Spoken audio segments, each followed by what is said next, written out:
안녕하세요 여러분, 1인치 세상입니다. 제주도의 바닷가는 여러 가지의 많은 모습을 보여줍니다. 부드러운 바닷바람을 맞으며 철썩이는 해변의 파도를 보면 그동안의 스트레스가 파도와 함께 밀려가는 느낌을 받죠. 아마 많은 분들이 바다를 보면서 시원한 파도가 밀려올 때 와, 시원하다, 멋있다를 외치면서 푸른 파도를 배경 삼아 인생샷을 남기기에 바쁠 것이라 생각됩니다. 그런데 여러분, 파도는 왜 마치 약속이나 한 듯이 해변 20m 안쪽에서부터 시작될까요? 혹시 생각해 보신 분 계신지요? 오늘은 바로 바다에서부터 밀려오는 파도의 쇠파에 대하여 말씀드립니다. 바다가 생긴 이후로부터 지금까지 바다는 하루에 몇천 번의 파도를 해안으로 보냅니다. 그렇게 파도는 멈추는 법을 모릅니다.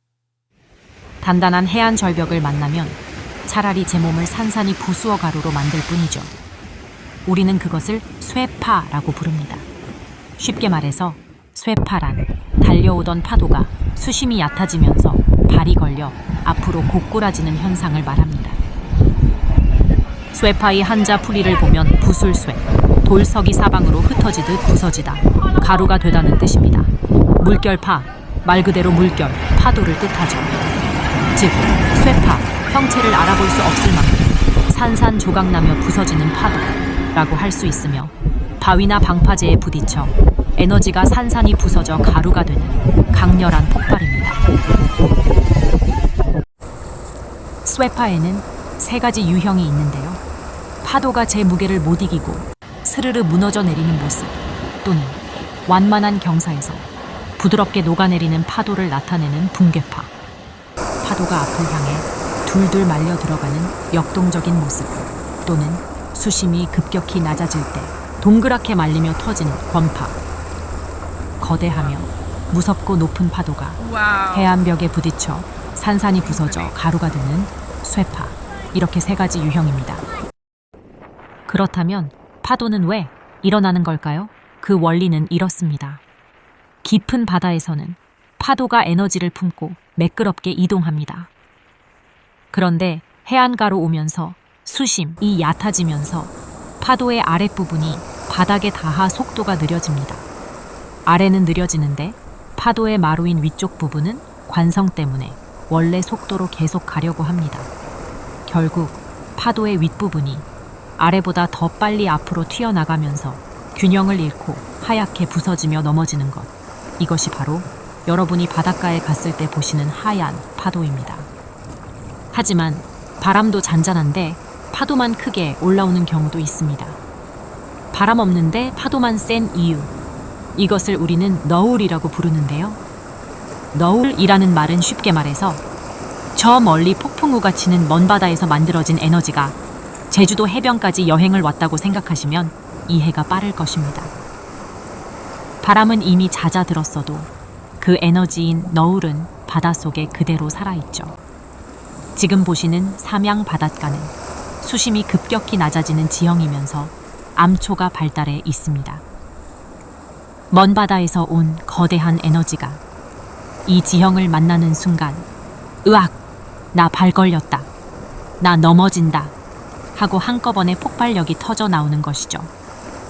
지금 보시는 이 장면들이 바로 너울이라는 거대하고 멋지면서 웅장한 파도의 진면목입니다. 가끔 미국의 다큐멘터리 영상을 보다 보면 거대한 선박이 태평양의 큰 파도와 싸우는 장면을 종종 볼 수 있는데요. 그렇다면 그것도 파쇄일까요? 이게 진짜 중요한 포인트인데요.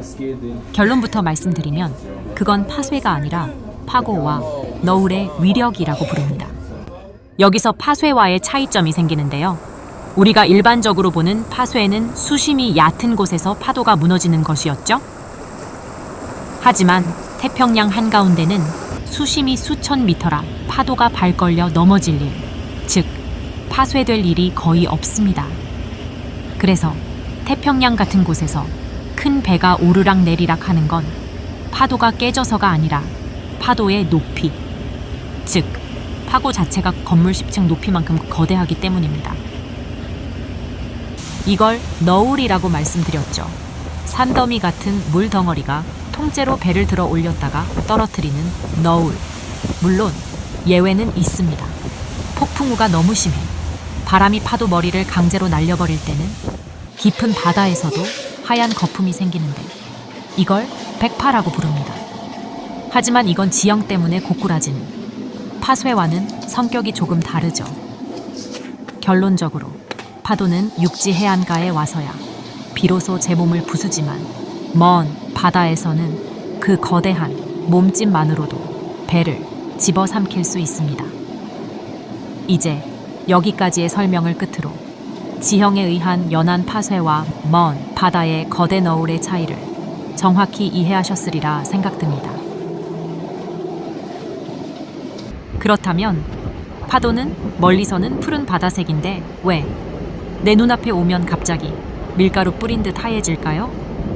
다시 말해서 왜 파도는 하얗게 변신할까요? 결론부터 말씀드리면 파도가 하얀 이유는 잘게 쪼개진 공기 방울 때문입니다.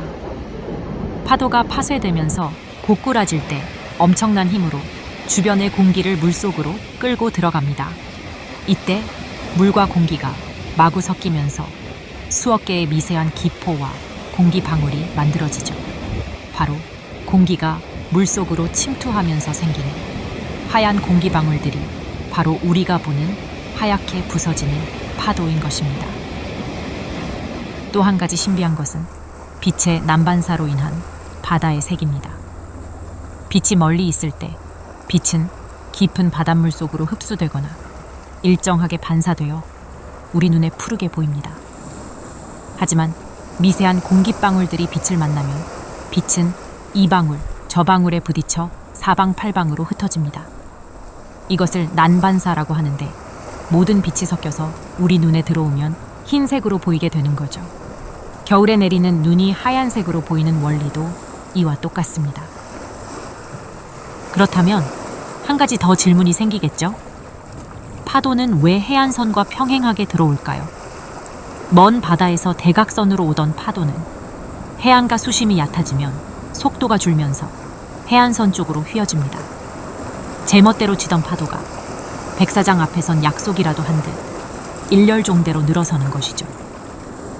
수심이 파도의 방향을 틀어버리는 굴절의 마법, 바다가 땅에 예의를 갖추는 순간인 것입니다.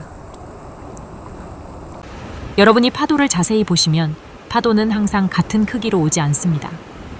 작은 파도 몇 개가 지나간 뒤에 꼭 세트라고 부르는 큰 놈이 오죠. 작은 파도에 방심하지 마십시오. 바다는 작은 숨을 고른 뒤 반드시 거대한 세트 파도를 보냅니다. 이렇게 해안으로 들어온 파도는 하얀 포말이 되어 옆으로 모였다가 특정 통로를 통해 바다로 훅 빠져나갑니다.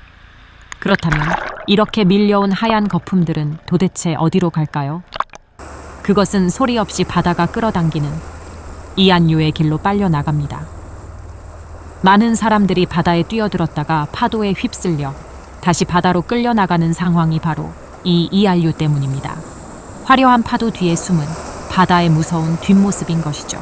실제 해양학에서도 아주 중요하게 다루는 세트 파도와 파동의 간섭 현상에 대하여 조금 더 설명을 드리자면, 파도들이 바다를 여행하다 보면 파도끼리 서로 겹치게 되는데 마루와 마루가 딱 만나는 순간은 에너지가 2배 또는 3배로 커집니다.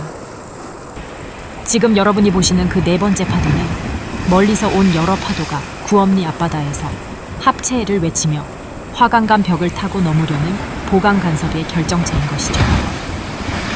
또 한 가지 신기한 점은 바다는 큰 파도 무리인 세트와 그 사이에 잠잠한 구간이 반복됩니다.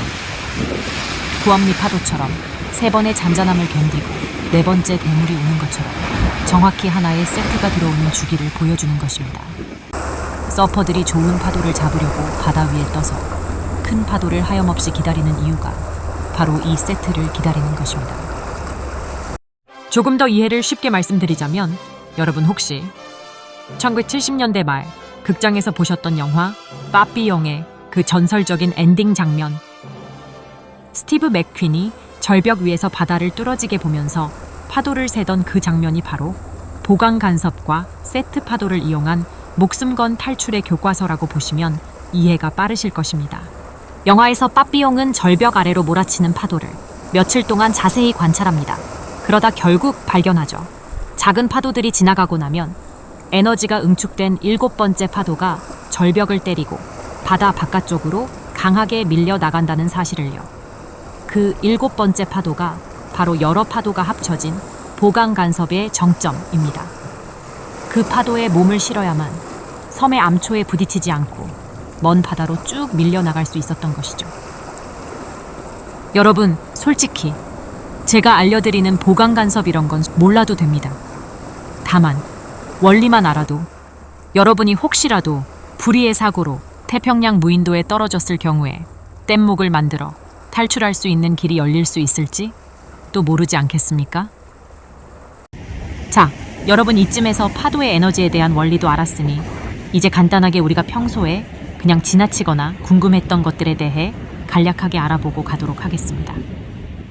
첫 번째, 파도는 왜 들어왔을 때보다 나갈 때 소리가 더 크게 날까요? 이것은 파도가 깨지며 공기와 섞여서 쾅 하는 타격음이 중심입니다. 파도가 해변의 모래나 자갈을 훑으며 내려갈 때는 자르르 혹은 쏴 하는 마찰음이 발생하기 때문입니다. 파도가 밀려올 때에는 바닷물만 들어왔다가 나갈 때에는 모래 부딪히는 소리, 자갈 사이로 흘러내려가는 소리가 더 크게 나는 것이죠. 특히 자갈이 섞인 곳은 나갈 때 돌들이 서로 부딪히는 소리가 훨씬 입체적이고 길게 남아서 우리 귀엔 더 크게 느껴질 수 있습니다. 두 번째, 왜? 어떤 해변의 바다는 검고 어떤 바다 쪽은 푸를까요? 예를 들어 제가 사는 제주시의 삼양해변은 바로 현무암이 풍화된 검은 모래 때문입니다. 어두운 바닥은 빛을 흡수해버려서 물빛이 무겁고 진한 청색이나 검은 빛을 띱니다. 수심도 더 깊어 보이죠. 반면 이호트 쪽의 바다는 조개 껍데기 가루와 밝은 모래가 섞인 폐사 지형입니다. 밝은 바닥은 빛을 반사해서 우리 눈에 에메랄드 빛이나 밝은 푸른색을 선사하죠. 이것이 바로 제주의 에메랄드 바다 색깔의 비밀인 것입니다. 세 번째, 그렇다면 왜 파도는 홀수 또는 짝수의 세트로 올까? 파도는 하나하나 따로 오는 게 아니라 여러 파도가 겹친 파군 형태로 이동합니다. 구엄리 염전에서 보신 4번째 법칙처럼 보통 3번에서 5번 정도 작은 파도가 지나가고 나면 에너지가 응축된 큰 세트가 옵니다. 이건 통계적인 패턴인데 지형에 따라 그 숫자가 기가 막히게 맞아떨어질 때가 많습니다. 마지막 5번째. 그렇다면 파도는 누가 미는 것일까요? 여러분이 보신 이 파쇄는 바람과 바다의 합작품입니다. 파도의 시작은 바람이 바다 표면을 긁으면서 에너지를 전달해 만들어진다고 말씀드렸는데요. 바람이 세게 불수록 파도는 더 큰 에너지를 품고 달려오죠. 하지만 바람이 멈춰도 파도는 계속 달려옵니다. 그 이유는 바닷물 자체가 이동하는 게 아니라 바람에게서 받은 에너지가 물을 위아래로 출렁이게 하며 전달되는 이유입니다. 중력이 파도를 다시 아래로 당기려는 힘, 즉 복원력 때문에 파동이 유지되는 거죠. 결론적으로 파쇄는 달려오던 에너지가 수심이 얕은 지형을 만나면서 폭발하는 현상입니다. 바람은 엔진이고 파쇄는 브레이크가 걸려 넘어지는 사고가 나는 모습인 셈이죠. 자, 오늘 파도에 대한 교과서적인 내용은 이 정도에서 마무리하도록 하겠습니다. 그런데 말이죠. 여기서 파쇄에 대한 부분만 공부하고 끝을 맺으면 그냥 강의만 들은 것으로 끝나게 됩니다. 여러분이 바닷가에 여자친구나 지인분들 또는 아이들과 함께 바닷가에 놀러 가실 때가 있을 거예요. 그때 어깨에 힘을 팍 주고 오늘 배우신 파도에 대한 설명을 해주시면 친구들이 여러분을 보는 눈빛이 달라질 거라 생각됩니다. 한 가지 더 팁을 드리자면 보강 간섭을 설명해 줄 땐 보강 간섭, constructive interference 이렇게 영어로도 같이 말해주면 주변 분들의 눈이 동그랗게 되면서 여러분을 보는 눈이 180도로 완전히 달라진다는 점 팁으로 알려드립니다. 이제 마지막으로 정리해 보도록 하겠습니다. 여러분, 이렇게 정확하게 움직이는 파도에 보강 간섭을 보면서도 속으로 놀랍지 않으신가요? 일반적이고 보편적이며 그닥 매사에 집중적이지 않은 사람들은 이 영상을 보면서 이렇게 생각할 것입니다. 원래 그래. 그게 뭐 어때서? 그게 뭐가 신기해? 파도 치는 게 뭐가 놀라워? 하며 관심이나 신경 쓰지 않습니다. 왜냐하면 일반 부류의 사람들은 깊은 생각 없이 살기 때문이죠.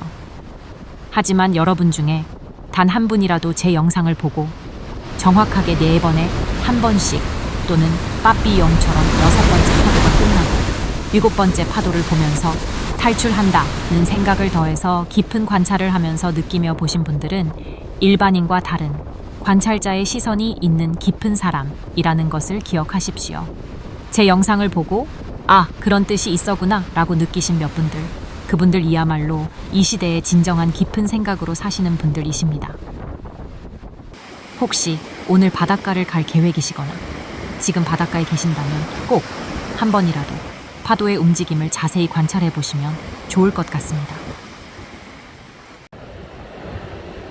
아울러 오늘 내용이 여러분에게 유익하셨거나 몰랐던 부분에 대해 이해가 잘 되셨다면 댓글창에 간단하게 O 하나를 적어주시기를 부탁드리겠습니다. 긴 영상, 오늘도 함께 해주신 여러분께 감사드리며 파쇄 영상이 여러분에게 많은 도움이 되셨기를 바라며 다음 편은 바다가 아닌 하늘, 바로 구름편에서 만나 뵙기로 하겠습니다. 이상 1인치 세상이었습니다. 감사합니다.